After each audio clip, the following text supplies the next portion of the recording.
Welcome to JTV News. Thank you for joining us. I'm Ino Soman, and here are the headlines.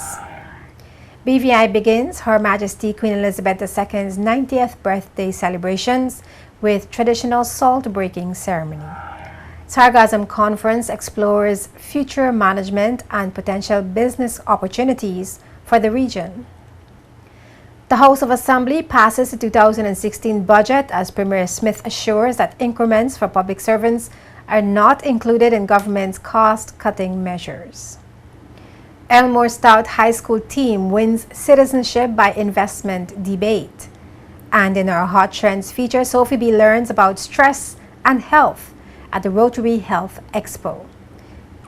In news from the Caribbean, the historic meeting in Cuba between United States President Barack Obama and Cuba's President Raul Castro confirms that deep differences remain between the two countries, but the leaders commit to further deepening of relations.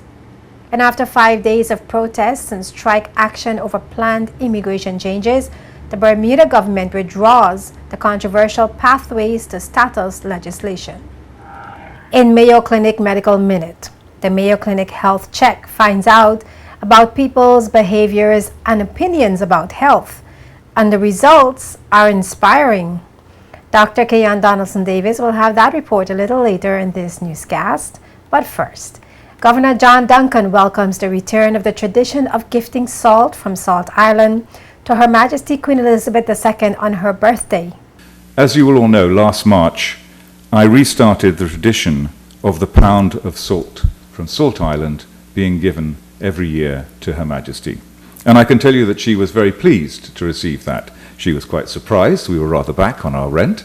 And the regional conference held on Sir Richard Branson's Mosquito Island explores ways to manage sargassum and possible business opportunities in the Caribbean. Because coming out of the conference, I'd love to go back to my premier and say, when the sargassum seaweed comes around again, here's the budget that you need to have, because these are the problems we anticipate.